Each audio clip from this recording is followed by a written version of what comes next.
The phone rang at exactly 8:17 on a Wednesday evening. I almost ignored it. The number wasn't saved, and I was halfway through setting the dinner table for the anniversary my husband had completely forgotten. Again. When I answered, a woman spoke so softly that I could barely hear her. "Are you Daniel's wife?" Something about the way she asked made my stomach tighten. "Yes, who's calling?" There was a long silence. Then she whispered, "I'm sorry. I didn't know he was married." The room suddenly felt colder. I looked at the family photos hanging on the wall. 12 years of smiles. Holidays. Birthdays. Vacations. A life that now felt strangely unfamiliar. Before I could ask another question, she added, "He told me he was divorced." Those words echoed in my head. Divorced. I wasn't angry. Not yet. I was confused.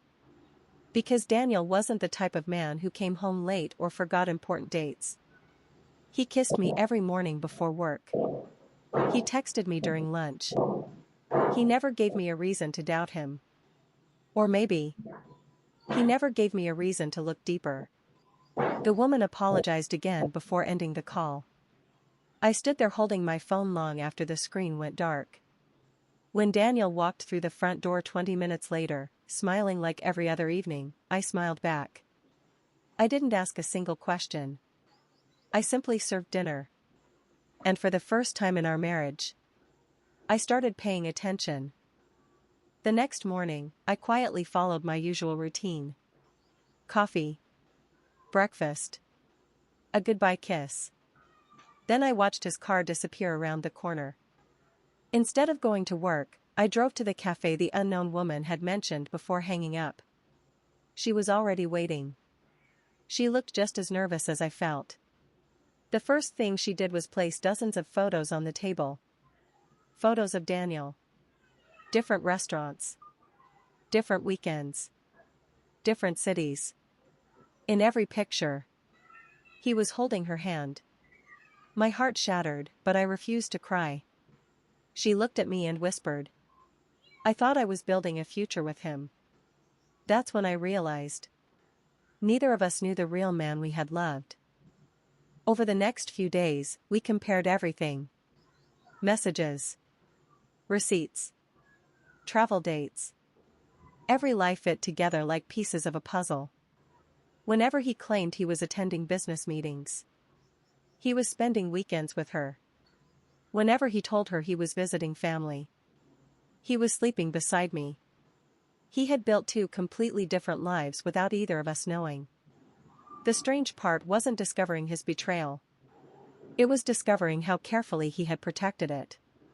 Every excuse sounded believable. Every story matched perfectly. Anyone would have believed him. Including me. But what he didn't know was that his two worlds had finally met. Neither of us wanted revenge driven by anger. We wanted the truth. Instead of confronting him immediately, we stayed silent.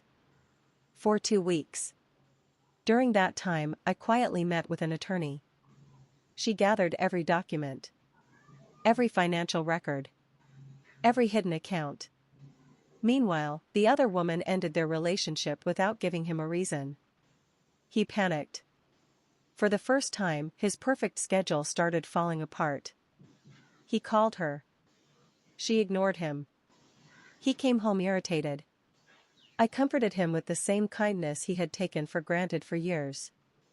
The harder he tried to control both lives, the faster everything slipped away. His secret wasn't collapsing because we exposed it. It was collapsing because he could no longer keep his lies alive. The final conversation happened on our anniversary. He arrived home carrying flowers.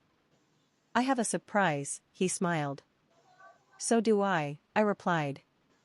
I placed a folder on the dining table. Inside were photographs. Bank records. Messages. Travel receipts. Every lie. His face turned pale. For several seconds, he couldn't speak. Then he whispered, "I can explain." I gently shook my head. No. I've listened to explanations for 12 years. Tonight. I'm choosing the truth. I handed him the divorce papers. For the first time, silence answered every lie he had ever told. Months later, I heard he was living alone. The second life he fought so hard to protect had disappeared. So had the first. As for me, I slowly rebuilt my confidence. I traveled. I laughed again. I stopped wondering why I wasn't enough. Because I finally understood something important. His betrayal was never a reflection of my worth. It reflected the life he chose to live. Sometimes revenge isn't about making someone suffer. Sometimes it's simply refusing to carry the weight of their lies any longer. And looking back, I'm grateful I answered that phone call. Because one unexpected conversation didn't destroy my life. It gave me the chance to finally start living it.